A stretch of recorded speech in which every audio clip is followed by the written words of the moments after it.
എല്ലാവർക്കും നമ്മുടെ പുതിയ വീഡിയോയിലേക്ക് സ്വാഗതം. ഇന്നത്തെ നമ്മുടെ റെസിപ്പി ഒരു ഓംലെറ്റിൻ്റെ റെസിപ്പിയാണ്. ഇതുവരെ ആരും ട്രൈ ചെയ്തിട്ടുണ്ടാവില്ല കേട്ടോ. അതൊരു മസ്റ്റ് ട്രൈ ഐറ്റമാണ്.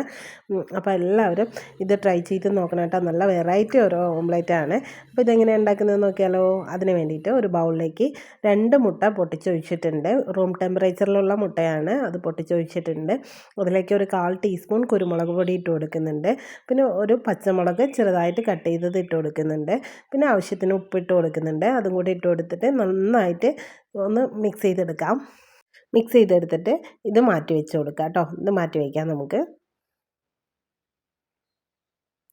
ഇനി ഒരു പാൻ അടുപ്പത്ത് വെച്ചിട്ടുണ്ട്. ചൂടായി വരുമ്പോൾ നമുക്ക് 2 ടേബിൾ സ്പൂൺ വെളിച്ചെണ്ണ ഒഴിച്ച് കൊടുക്കാം. അതിലേക്ക് 2 അല്ലി വെളുത്തുള്ളി ചെറുതായിട്ട് കട്ട് ചെയ്തിട്ട് ഇട്ട് കൊടുക്കാം. ഒരു തണ്ട് കറിവേപ്പില ഇട്ട് കൊടുക്കാം. അത് നന്നായി മൂത്ത് വരുമ്പോൾ നമുക്ക് ഒരു വലിയ സവാള കുഞ്ഞിതായിട്ട് വളരെ പൊടിയായിട്ട് അരിയാൻ പറ്റുകയാണെങ്കിൽ അങ്ങനെ, ഞാനത് ചോപ്പറിലിട്ട് അരിഞ്ഞതാണ്, അതിട്ട് കൊടുക്കാം. ഒരു വലിയ സവാള പൊടിയായി അരിഞ്ഞത് ഇട്ട് കൊടുത്തിട്ട് നന്നായി വഴറ്റിയെടുക്കാം. ഇതുപോലെ വഴണ്ട് വരുമ്പോൾ ഒരു 1/4 ടീസ്പൂൺ കുരുമുളക് പൊടി, പിന്നെ ഒരു 1/2 ടീസ്പൂൺ മല്ലിപ്പൊടി ഇട്ട് കൊടുക്കാം. എരിവിനാവശ്യമായ മുളക് പൊടി ഇട്ട് കൊടുക്കാം. പിന്നെ ഒരു 1/4 ടീസ്പൂൺ മഞ്ഞൾപ്പൊടി, പിന്നെ ഒരു 1/4 ടീസ്പൂൺ ചിക്കൻ മസാല അല്ലെങ്കിൽ ഗരം മസാല. ഈ സമയത്ത് ഉപ്പും കൂടി ഇട്ട് കൊടുക്കണം, മസാലയ്ക്ക് ആവശ്യമായത്. അത് വീഡിയോ ഒന്ന് മിസ്സായി പോയിട്ടുണ്ട്. അതും കൂടി ഇട്ട് കൊടുത്തിട്ട് അതിൻ്റെ പച്ചമണമൊക്കെ മാറുന്നത് വരെ നന്നായി ഇളക്കി കൊടുക്കാം.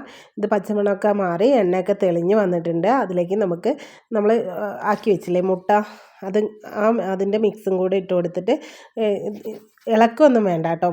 ഇത് ഇളക്കണ്ട. അത് അടച്ച് വെച്ചിട്ട് ഒരു 2 മിനിറ്റ് വേവിച്ചെടുക്കാം.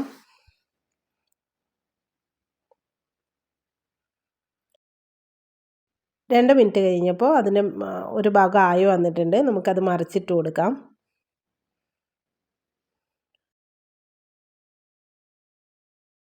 മറിച്ചിട്ട് കൊടുത്തിട്ട് ആ ഭാഗം കൂടെ ആക്കിയെടുക്കാം. ഇതിപ്പോൾ 2 ഭാഗമായിട്ടുണ്ട്. നമുക്കിത് മാറ്റാം. ഇത് ചോറിൻ്റെ കൂടെ കഴിക്കാൻ ഇത് മാത്രം മതി കേട്ടോ. നല്ല ടേസ്റ്റാണ് ഇത് ചോറിൻ്റെ കൂടെ കഴിക്കാൻ. എല്ലാവരും ഉണ്ടാക്കി നോക്കണം കേട്ടോ. ഇതൊരു മസ്റ്റ് ട്രൈ ആയിട്ടാണ്. അപ്പോൾ ഇന്നത്തെ വീഡിയോ ഇത്രയേ ഉള്ളൂ. എല്ലാവർക്കും ഇഷ്ടപ്പെട്ടു എന്ന് വിചാരിക്കുന്നു. ഇഷ്ടപ്പെട്ടിട്ടുണ്ടെങ്കിൽ പ്ലീസ് ഒന്ന് സബ്സ്ക്രൈബ് ചെയ്ത് ലൈക്ക് ചെയ്യണേ. ഇതിൻ്റെ അഭിപ്രായം കമൻറ്റായോ അറിയിക്കണേ. അപ്പോൾ ഇന്നത്തെ വീഡിയോ ഇത്രയേ ഉള്ളൂ. Thanks for watching.